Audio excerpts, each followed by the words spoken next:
नमस्कार साथियों, आप सभी का स्वागत है विनोद अपडेट इंडिया पर। मैं हूं विनोद यादव। साथियों, आज की जो सेशन की अपडेट है वो 3 देशों को लेकर के है। एक ऑस्ट्रेलिया, एक पाकिस्तान, एक इजराइल। मैं इसलिए कह रहा हूं क्योंकि ऑस्ट्रेलिया के अंदर अभी एक घटना होती है, एक हमला होता है।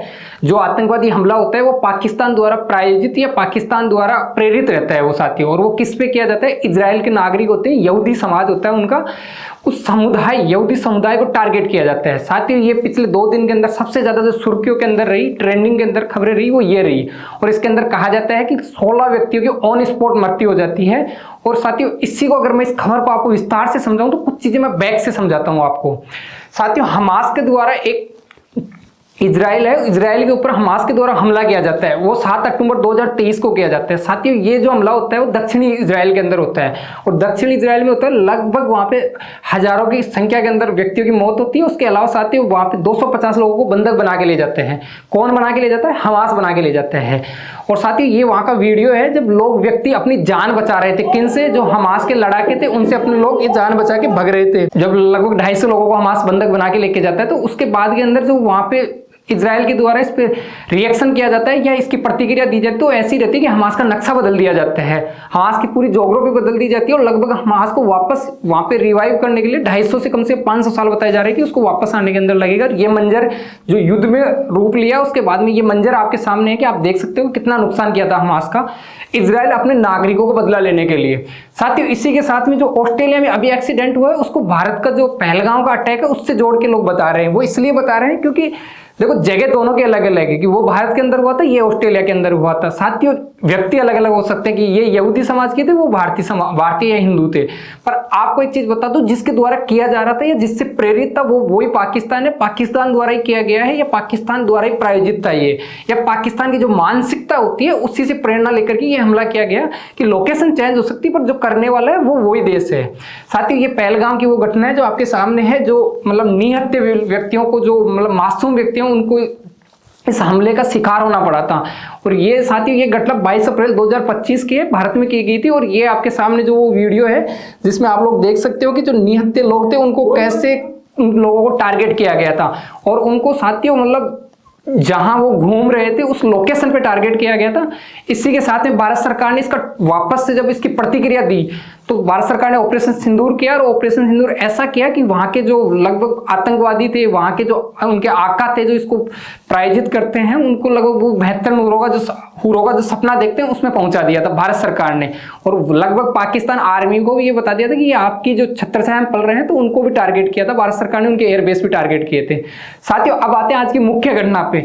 मुख्य घटना यह है कि रविवार को 14 दिसंबर को लगभग ये घटना होती है ऑस्ट्रेलिया के अंदर। ऑस्ट्रेलिया के अंदर एक शहर है सिडनी। उस सिडनी के अंदर साथियों वहां पे एक ब्रिज है, उस पे होता है। आपको मैं बता दूं, ये वर्ल्ड का मैप है। वर्ल्ड के मैप में ये लोकेशन देखोगे तो ऑस्ट्रेलिया दक्षिणी और पूर्वी साइड, मतलब पूर्वी हिस्से में आता है। दक्षिणी पूर्वी जो लोकेशन है उसमें ऑस्ट्रेलिया है। साथियों, ऑस्ट्रेलिया में कौन सी जगह पे होता है? तो ऑस्ट्रेलिया के अंदर भी दक्षिणी पूर्वी साइड है, उसी जगह पे होता है। यहाँ पे ये घटना साथियों ऑस्ट्रेलिया के अंदर होती है। ऑस्ट्रेलिया में जिस जगह पे होती है उसको नाम है बॉन्डी बीच। बॉन्डी बीच पे होती है ये घटना। और आपको बता दो, जो ये हमलावर थे उनकी लोकेशन यहाँ पे थी, और जो लोग अपना त्योहार फेस्टिवल मना रहे थे उनकी लोकेशन यहाँ पे थी। साथियों, ये घटना होती है, इसका ये मंजर है जो आप लोग देख सकते हो। मतलब आप सोच नहीं सकते कि ये कितना कायराना हरकत है कि जो लोग अपना फेस्टिवल मना रहे थे, निहत्थे लोग थे, उन पे वार किया जाता है। ये लोग मतलब घात लगा करके एक वार करते हैं। साथियों, ये आतंकवादी है जो एक एक व्यक्ति को टारगेट कर रहे हैं वहां पे। इसका नाम है नवीद अहमद। और ये स्नाइपर जो गन ले रखा है उससे टारगेट कर रहा है लोगों को। इसकी उम्र 24 साल बताई जा रही है। जब ये टारगेट कर रहा था तो साथ ही जो लोग हैं वहां पे जो इस फेस्टिवल में आए हुए थे वो अपनी जान बचाने के लिए जब जहां जगह मिली उधर की तरफ वो भाग रहे थे और अपनी जान बचा रहे थे। शुरुआत में तो इसका मालूम ही नहीं चला था कि वहां पे आतंकवादी आ चुके हैं, क्योंकि वहां पे साउंड चल रहे थे। और वहां पे तो बाद में जब पुलिस की गाड़ियां आई, वहां पे हेलीकॉप्टर उनके ऊपर से गुजरे, तब इनको मालूम चला था कि ऐसी कोई घटना हो गई। जब जो लोग थे वहां पे फेस्टिवल में वो अपनी जान बचाने के लिए जहां जगह मिली उधर जा रहे थे। और इसी के साथ में ये आतंकवादी हैं, एक ब्रिज पे चले जाते हैं और ब्रिज पे जाने के बाद में व्यक्तियों को टारगेट करते हैं और एक एक व्यक्ति को चुन चुन के मतलब टारगेट करते हैं। उसके अलावा यहाँ पे जो ये जो यहूदी समाज के लोग हुए थे वो इकट्ठा हुए थे, इनका एक फेस्टिवल है, हनुका फेस्टिवल है, उसको मनाने के लिए ये लोग इकट्ठा होते हैं यहाँ पे। साथ ही ये इनका 8 दिन फेस्टिवल चलता है, लगभग 1200 साल पुरानी इनकी ये परंपरा है। और इसी के अंदर ये सारा जो समुदाय है वो एक जगह इकट्ठा होते हैं। जब ये घटना को अंजाम दिया गया तो वहां की ये तस्वीरें निकल के आई कि 16 लोग तो ऑन स्पॉट खत्म हो जाते हैं बॉन्डी बीच पे। और जब ये लाशों का मंजर वहां पे जब देखते हैं लोग, तो लोग देखा नहीं जाए, ये ऐसा मंजर था उस टाइम का। और फिर आगे एक व्यक्ति ऐसा होता है, अहमद नाम है उसका। अहमद नाम का जो व्यक्ति है वो पीछे से जाता है और एक आतंकवादी को, जो आतंकवादी था उसको पकड़ता है, उससे रिवॉल्वर लेता है। साथ ही जब ये रिवॉल्वर लेता है, इससे गुत्थम गुत्ती होने के बाद में, तब ये उसको छोड़ देता है। वो इसलिए छोड़ देता है, इसके पास में रिवॉल्वर भी होती है, क्योंकि ये तो सिविलियन है और सिविलियन को ये कोई अधिकार नहीं होता कि वो किसी को टारगेट कर सके या किसी भी बंदूक चला सके या किसी को मार सके। तो वो इसको छोड़ देता है। और इसको छोड़ने के बाद में भी इसकी आप मानसिकता देखो किस लेवल की इसकी ब्रेन वॉशिंग की गई है। ये वापस एक ब्रिज पे जाता है, लोगों को टारगेट करता है दोबारा से, जब एक बार बच गया उसके बाद में भी। और जो ये अहमद है, ये जो इसको इस टारगेट जो ये आतंकवादी है उससे जो ये रिवॉल्वर लेता है, ये दूसरे दिन जो वहां के जो अखबार हैं, जो द हेराल्ड है, वॉशिंगटन टाइम्स है, मेट्रो है, इनके अंदर इसको हीरो की तरह रिप्रेजेंट किया जाता है। ये भी एक मुस्लिम समाज से ही आता है। इसके अलावा जो फिर नेक्स्ट क्या होता है कि ये दोनों ब्रिज पे जाते हैं। ब्रिज पे जाते हैं तो इनका जो पिता है वो तो वहीं पे मारा जाता है। ये दोनों, मैं आपको एक चीज बता दूं, पिता और पुत्र हैं दोनों, और पिता की उम्र 50 साल बताई जाती है, पुत्र की उम्र 24 साल बताई जा रही है। पिता वहीं पे ऑन स्पॉट मारा जाता है पुलिस की कार्रवाई के अंदर, पुलिस की गोली के द्वारा। और जो इसका पुत्र है 24 साल का, उसका भी कमर से नीचे और पैर में दोनों जगह गोलियां लगती हैं। और ये अभी प्रेजेंट टाइम में गंभीर हालत में, पर ये जो लोगों को टारगेट कर रहे थे वो पुल पे चढ़ के कर रहे थे। उसके बाद में साथियों इनके जो प्रधानमंत्री हैं एंथनी, इनका ट्वीट आता है और ये ट्वीट के अंदर ये कहते हैं कि ऑस्ट्रेलिया पे एक टेरर अटैक हुआ है और ऑस्ट्रेलिया, मेरी संवेदनाएं उन परिवारों के साथ में। पर ये नहीं कहता है कि मैं यहूदी समाज पे किया गया टारगेट हमला है या ओनली यहूदी समाज को टारगेट किया गया है। ये यहूदी समाज का नाम भी नहीं लेता है। जब ये यहूदी समाज का नाम नहीं लेता है तो साथियों जो वहां के जो इजराइल के लोग हैं वो इससे चिढ़ जाते हैं और इसको ट्रोल करते हैं अच्छा खासा, और इसको कहते हैं कि ये खुद इसकी मानसिकता ऐसी है कि ये हमें सपोर्ट ही नहीं कर रहा है।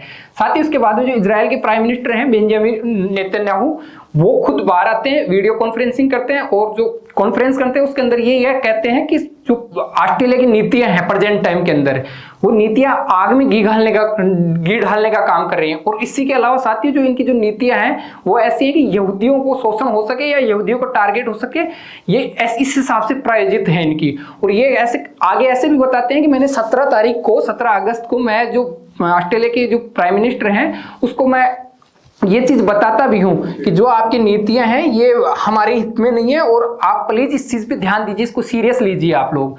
ये इस बात को भी बताते हैं। इसके अलावा साथियों ये भी कहते हैं कि जो आपने फिलिस्तीन को मान्यता दी है, मान्यता देश के रूप में मान्यता दी है, वो भी यहूदियों के शोषण या यहूदियों के खिलाफ है और कहीं ना कहीं यहूदियों को टारगेट किया जाएगा। इसी के साथ में साथियों ये इनका कुछ फैक्ट्स एंड डाटा है जो हम लोगों ने आपको बताया कि जैसे 14 सितंबर को ये घटना होती है, 16 लोगों की ऑन स्पॉट मृत्यु हो जाती है। उसके अलावा ये पिता पुत्र दोनों हैं, पिता की उम्र 50 साल बताई जा रही है, पुत्र की उम्र 24 साल बताई जा रही है। इसके अलावा साथियों इनका नाम साजिद अकरम इनके पिता का है, इस लड़के का नाम जो 24 साल का उसका नवीद अकरम है। उसके अलावा वहाँ के जो गृह मंत्री हैं वो निकल के आते हैं, वो कहते हैं कि ये जो व्यक्ति है, इनके पिताजी हैं, वो मूल रूप से पाकिस्तानी है पर वो बाहर अभी ऑस्ट्रेलिया में रह रहे हैं और वो घूमने या टूरिस्ट वीजा पे आए थे और वो फिर यहाँ की जो महिला थी उससे शादी कर लेते हैं और उनके जो बेटा है वो अभी इस टाइम में प्रेजेंट टाइम के अंदर वो पाकिस्तानी मूल ऑस्ट्रेलिया मूल का है, पर उसकी मानसिकता है या जो उसकी ब्रेन वॉशिंग की गई वो ऑस्ट्रेलिया के वो पाकिस्तान की जो प्रेरित थी, पाकिस्तान से प्रेरित थी ये। इसके अलावा साथी जो इनके पिताजी थे, जो ये दोनों बाप बेटे थे, उसके पिताजी के पास में 6 ऐसे हथियार होते हैं जो लाइसेंस प्राप्त होते हैं और लाइसेंस इनको वहाँ की गवर्नमेंट के द्वारा अप्रूव्ड होते हैं। उसके अलावा साथियों इनको ये अपने घर पे ये बोल के आए थे कि हम लोग मछली पकड़ने के लिए जा रहे हैं एक तट के पास में।